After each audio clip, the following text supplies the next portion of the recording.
오늘 책은 술책이라고 제가 여러분께 늘 말씀드렸죠?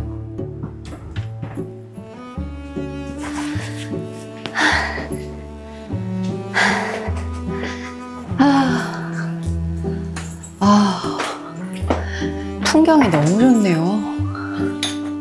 진짜 이제 여름과 가을의 사이에 있는 것 같습니다. 아니, 제가 요새 읽은 시집이 있는데 그 시집을 읽으면서 내내 정말 좀 느즈막한 오후에 시원한 화이트 와인 한 잔 곁들이면서 이 책을 다시 읽으면 너무 좋겠다라는 생각이 들었거든요. 그래서 오늘 하루 저에게 이렇게 휴식을 주려고 합니다. 어울리는 와인이 뭐가 있는지 한번 볼게요. 여러분들과 얘기하고 싶은 주제와 너무 어울리는 와인이 있어요. 이걸로 한번 시켜봐야겠습니다.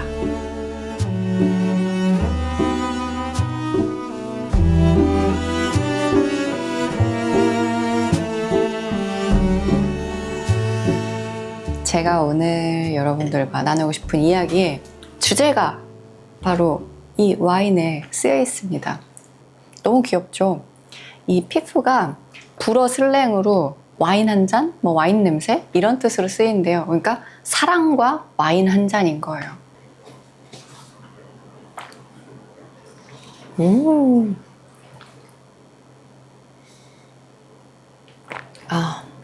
미네랄감이 아주 매력적입니다.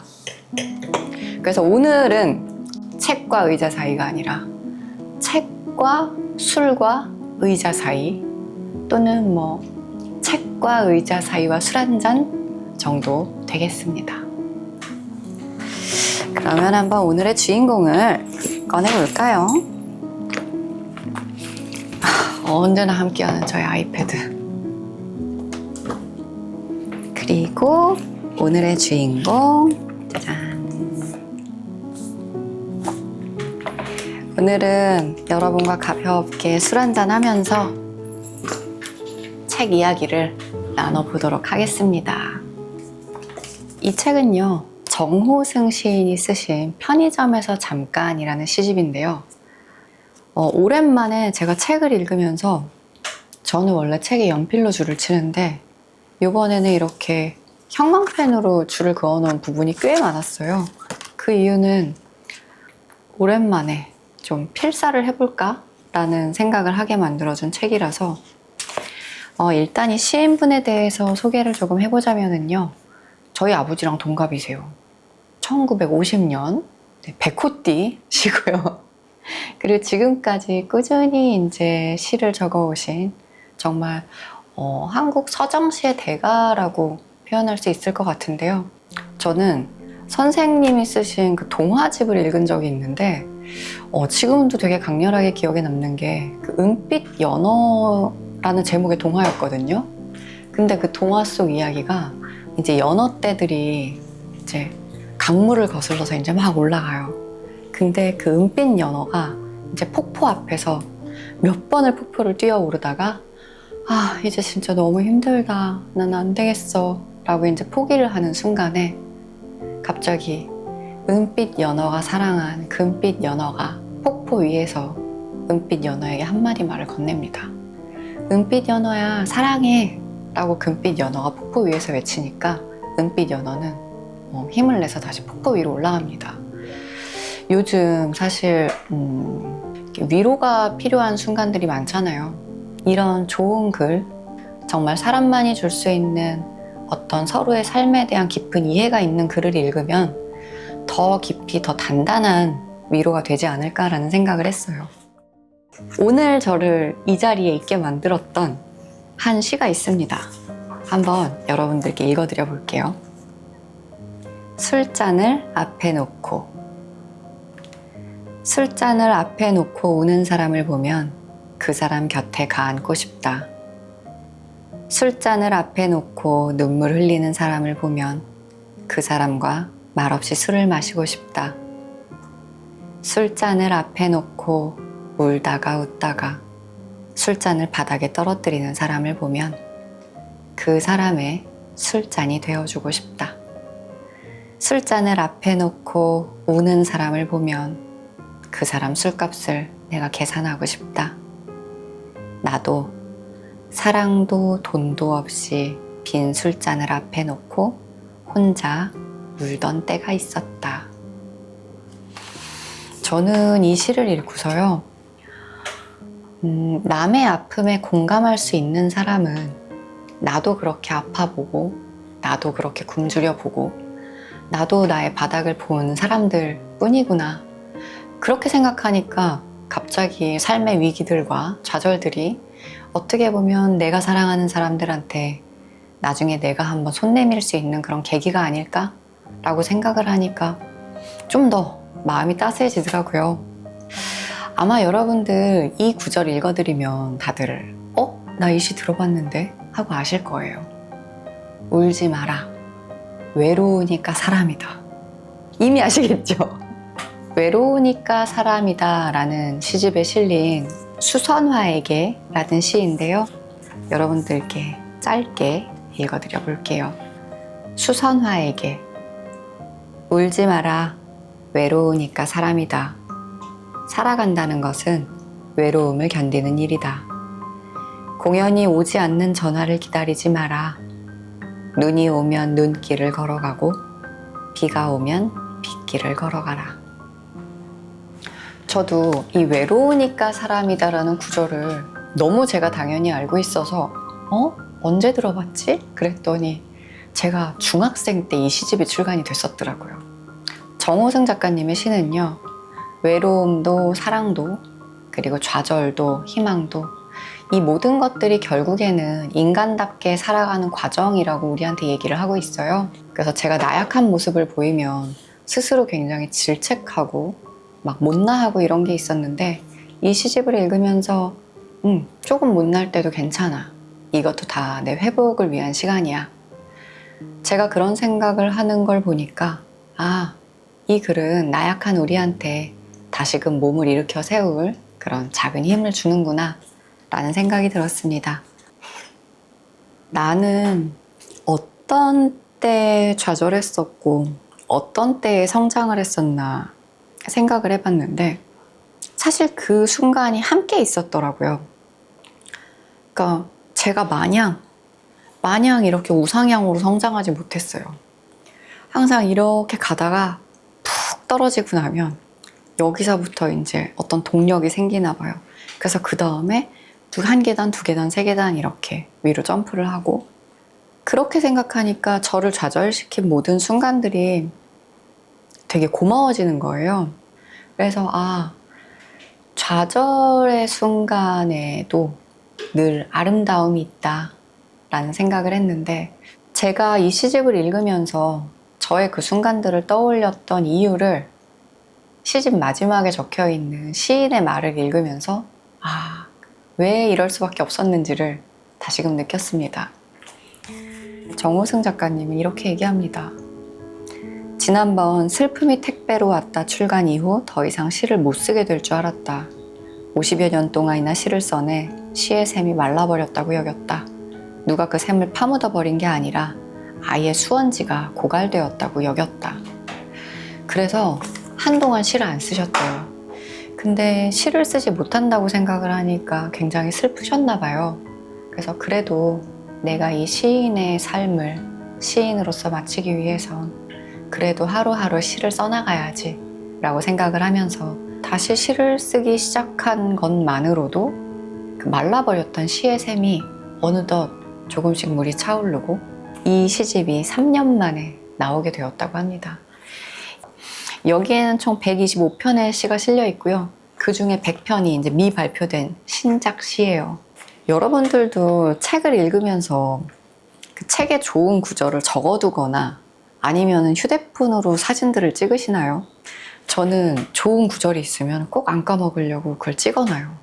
근데 요번에 정말 여러 장을 찍는 저를 보면서 나 뭐 어디에다 이렇게 많이 이 시를 보내주고 싶은 거야? 라고 생각을 했는데 뭔가 친구랑 술 한잔 하고 싶을 때 이 시를 하나 딱 보내놓고 어때? 라고 물어보고 싶은 시가 있고 그리고 요즘 좀 힘들어하는 친구한테 보내주고 싶은 시 야 이거 읽고 좀만 용기 내 힘내, 할 수 있어 라고 보내주고 싶은 시, 그리고 또 요즘 사랑을 하고 있는 친구에게 보내주고 싶은 시, 그리고 부모님이 그리울 때 다시 한번 읽고 싶은 시. 그래서 이 시집이 굉장히 많은 분들한테 공감이 될 수 있겠다라는 생각을 했어요. 제가 요새 굉장히 바쁜 나날들을 보내고 있었습니다. 이게 진짜 핑계는 아닌데 제 20살 때부터 베프가 있어요. 근데 베프 생일이 8월 22일인데 제가 늘 캘린더에 적어놓고 한 번도 까먹은 적이 없는데 25일날 가는 거예요. 정말 뒷골이 서늘하고 이걸 어떡하지? 그래서 일단 넙죽 엎드리며 나를 죽여, 나를 용서해, 어떻게 미안해, 내가 어떻게 이랬지? 이러면서 친구한테 전화를 했더니 친구가 아유 바쁜데 당연하지 뭐, 야 너랑 생일할 때까지 그럼 난 생일 주간이야 이러는데 마음이 너무 따뜻한 거예요. 그러면서 갑자기 제가 읽었던 한 시가 떠올랐습니다. 시 제목이 우산도 없이예요. 한번 읽어드려 볼게요. 우산도 없이 어디로 가시나요? 겨울비는 오는데 우산도 없이, 저녁도 먹지 않고 비를 맞으며 도대체 누구를 만나러 가시나요? 그 집 처마 밑에, 지하철 육교 밑에 잠시 기다려주세요. 내가 우산을 가지고 나갈게요. 당신도 따뜻한 우산이 필요해요. 기다려도 겨울비는 그치지 않아요. 사실 시집을 앞에서부터 쭉 읽다 보면 처음 읽었을 때는 나는 당신을 사랑하는데 당신은 나를 사랑하지 않을 때, 그럴 때 할 수 있는 이야기일까? 라는 생각을 했어요. 굉장히 여러 관점으로 읽을 수 있는 시였는데 또 친구와 통화를 하고 나니까 또 친구에게 보내주고 싶은 시가 되더라고요. 저는 이렇게 각자가 가진 마음에 따라서 글이 다르게 읽힌다는 게 너무 신기합니다.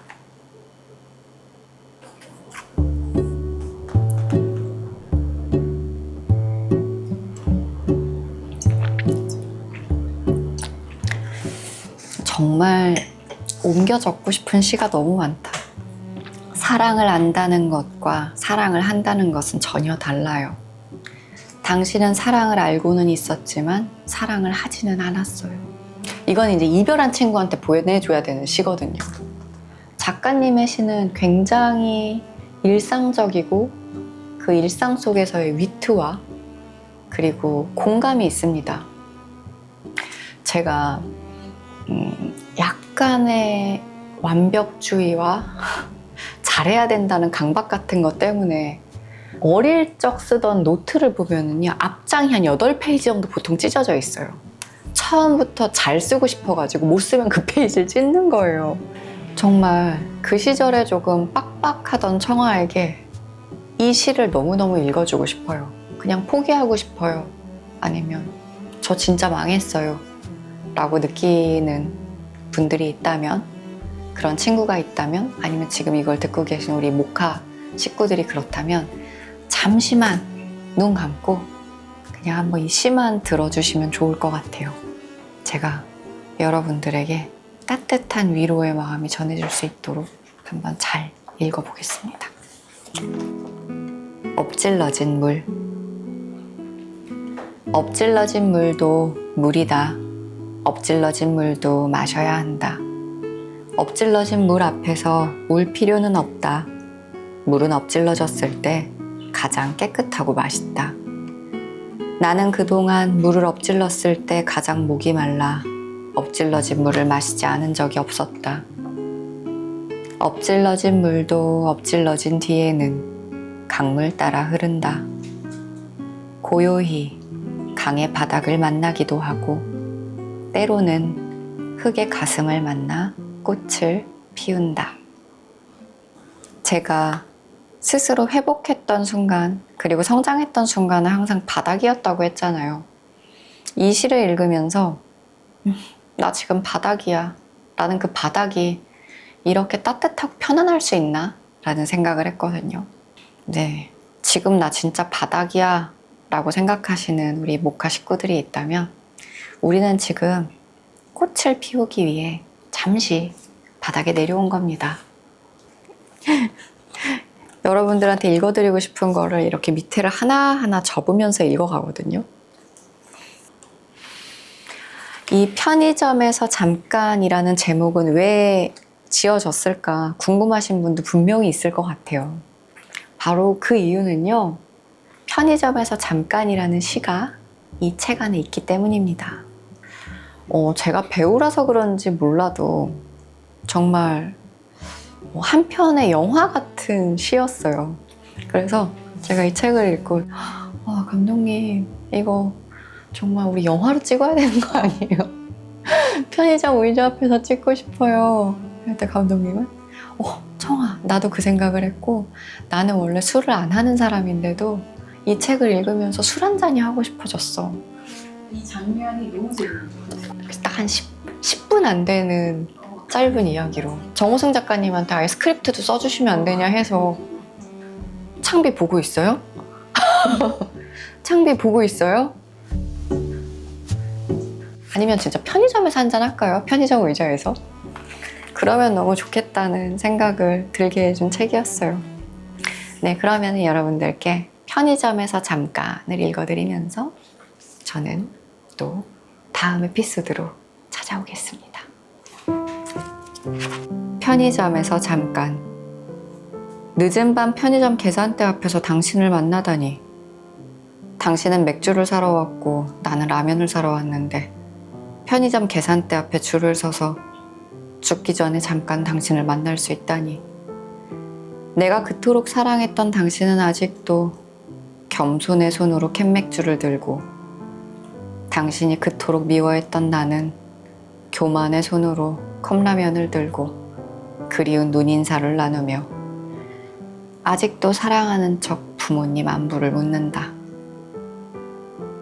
작년에 두 분 다 돌아가셨다고, 어머니 돌아가신 지 벌써 몇 해나 되었다고, 공연히 부모님 안부를 나누는 거짓의 입술에 돌아가신 부모님만 또 돌아가신다. 이미 우리의 계산은 다 끝났다. 우리는 서로의 이익을 계산하다가 돌아서서 결국 무엇이 순이익인지 알지 못하고 사랑이 죽음이 되는 시간은 흘러 오늘 편의점 계산대 앞에서 다시 만났으나 당신이 산 캔맥주는 당신이 계산하고 내가 산 컵라면은 내가 계산한다. 편의점에서 사랑을 판매한다 해도 할인가로 사랑을 살 수 있다 해도 우리는 다시 사랑할 수 없는 불량품. 오늘 밤 편의점의 흐린 불빛은 우리가 함께 거닐었던 항구의 불빛처럼 쓸쓸하다. 잘 가라. 우리가 비록 편의점에서 잠깐 만났다 할지라도 부둣가를 밝히는 검은 불빛을 따라 또다시 밤배는 떠나간다. 편의점에서 잠깐 정호승이었습니다.